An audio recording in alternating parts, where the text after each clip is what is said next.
Karamihan sa atin hindi familiar dito sa brand na to. Pero hindi nyo ba alam ito'y isang matagal na rin na brand?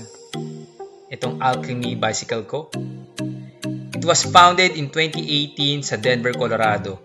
Na nakatukulas nito ay si Ryan Canizaro at si Matt Maxuzak. So nag-collaboration sila kasi si Matt Maxuzak isa carbon. So hindi lang mountain bike ang ginagawa nila. Syempre meron silang road at gravel bike. So dito ko ngayon para check or bike check itong Alchemy Arctos. So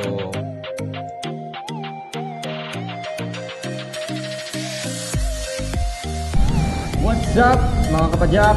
So dito ko ngayon para bike check itong Alchemy. Medyo hindi tayo familiar sa brand na to, di ba? Pero hindi nyo ba alam, ito yung handmade sa US talaga. Itong Arctos 29. So it's a full carbon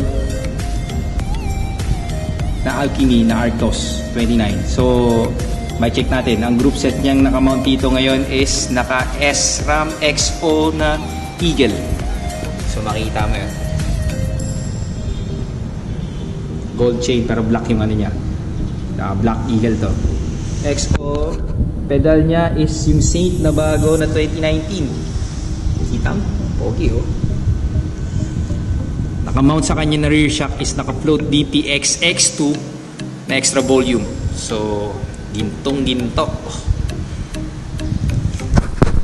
Ang pinakamalupit din dito is naka Fox Transfer na factory series. So I think ito naka 150 to. Mahaba yung ano niya eh. WTB I think it's a Vigilante to. Parang Vigilante pero it's a chromoly.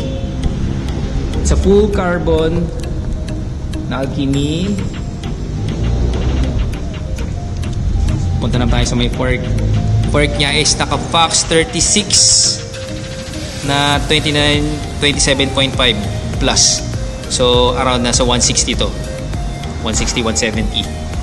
So isa grip 2 to. Malalaman mo kasi pag grip 2 wala siyang lock. So adjust ng high speed compression type lang.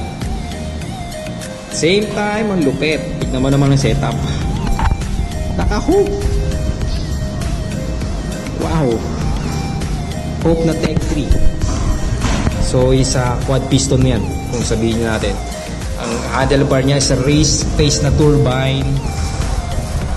Also raised face din na turbine ng kanyang stem na 50mm. Headset, syempre naka FSA pero Cane Creek yung pinaka hubcap niya.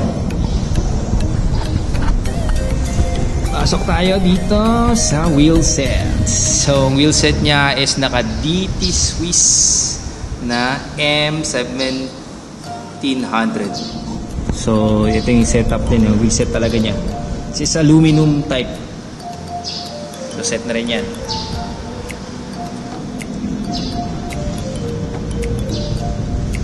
See? Ang kanyang gulong is a Bontrager XR3 Expert. So sabihin mo natin is this is yung knob niya kasi parang enduro train AM. So kita niyo yung knob, hindi siya masyadong malaki. So this is a medium. Siguro around ang weight na ito around nasa 10 or 9. Ang price nito exactly sabihin natin cost din siguro to na 300 to 4. Yan ang pinaka base ko lang na price. So ito yung Alchemy Arctos 29. So pajak lupit mo social. Okay, thank you for watching.